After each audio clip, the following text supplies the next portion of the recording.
Now, Obama, he's above race. In case you don't believe it, I'm going to give it to you from his own words. From dreams from my father. I ceased to advertise my mother's race at the age of 12 or 13. When I began to suspect it by doing so, I was ingratiating myself to whites. I found solace in nursing a pervasive sense of grievance and animosity against my mother's race.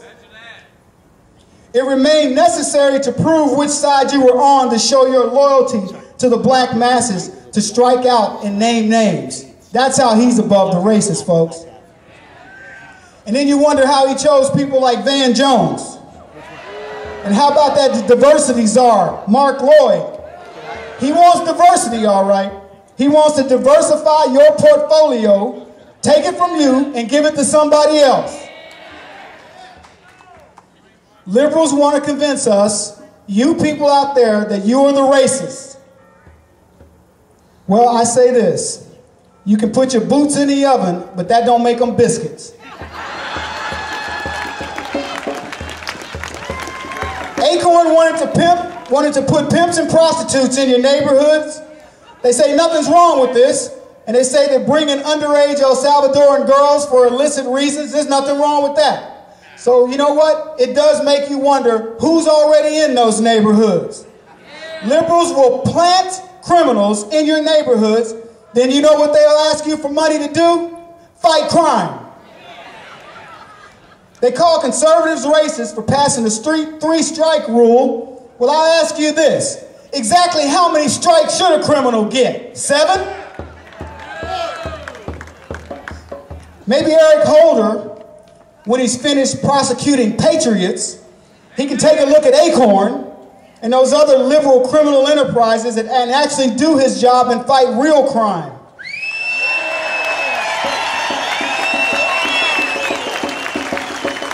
The liberals want to convince you guys that Acorn is doing good in these communities that they serve up. And you heard me right. They serve them up.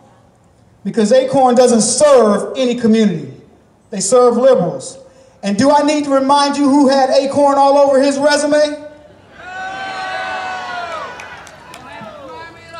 In case some of you noticed, I got here a little bit late, but I did have a good excuse. I was in court being sued by my pets. Apparently, they don't like the frequency at which I pick up their doo-doo and the quality of the food that I serve them. Now, I know that sounds crazy, but in the world of abomination, that's what they want us to be doing, is getting sued by animals. Just recently, Polanski was arrested in Switzerland for the crime of molesting a 13-year-old girl.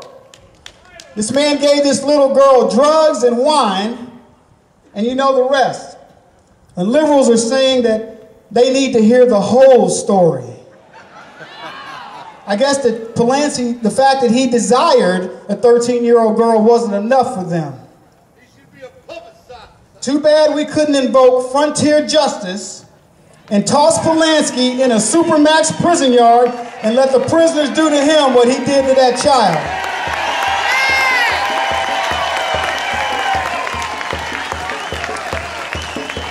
Folks, liberals are incorrigible. They try to redeem the unredeemable. They kill babies in the womb, and if they survive, they serve them up for pedophiles. When I was a kid and I used to screw up, which was rare, my grandmother would say, "Boy, you done lost your religion."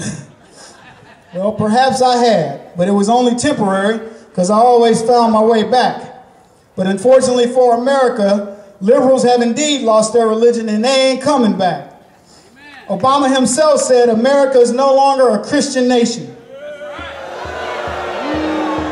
That's right. I say he was speaking about the people that voted for him and not us. I'm going to tell you in his own words what he said in The Audacity of Hope. He said, "I will stand with the Muslims should the political winds shift in an ugly direction. And I say shift they have."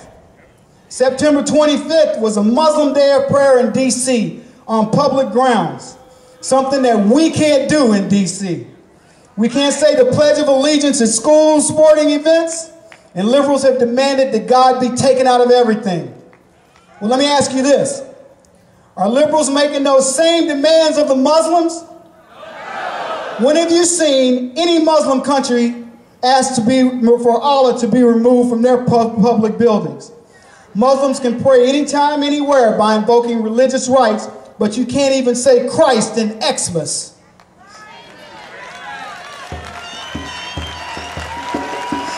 I say, let's make Ramadan a holiday for all too then. You can't take a Bible into Muslim countries, yet we welcome the Quran. What are they afraid of? What are liberals afraid of? Is there anybody out here silly enough to believe the word illegal in illegal immigration? Well, here's one for you.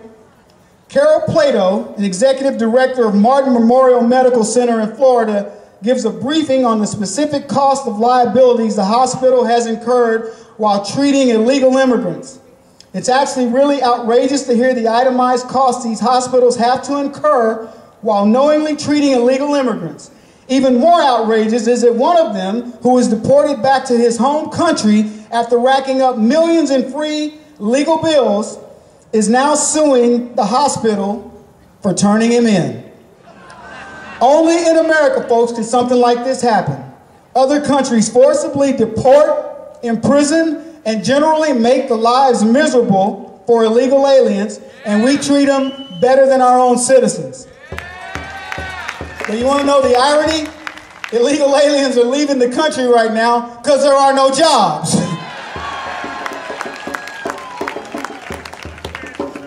And while we're on the subject of illegal, or at least very questionable status, let's discuss America's most famous undocumented worker, Barack Obama. He is now up to $1.3 million in attorney's fees to prevent us from seeing a simple document called the birth certificate. And then he wonders why we have the nerve to question him. He smugly implies, take my word for it. If you disagree with this constitutional requirement, they call you a birther. Ask yourself what would be happening if Obama had an R after his name instead of a D. Who would be the birthers then? The liberals are snake oil salesmen. And the latest flavor of snake oil reminds me of a game my brother and I used to play as kids. It's called Smell My Finger. Can you smell government health care? It's easy to recognize because it's like living next to a pig farm. It smells so bad, in fact, that they made health care a Kennedy, Teddy Kennedy, in fact.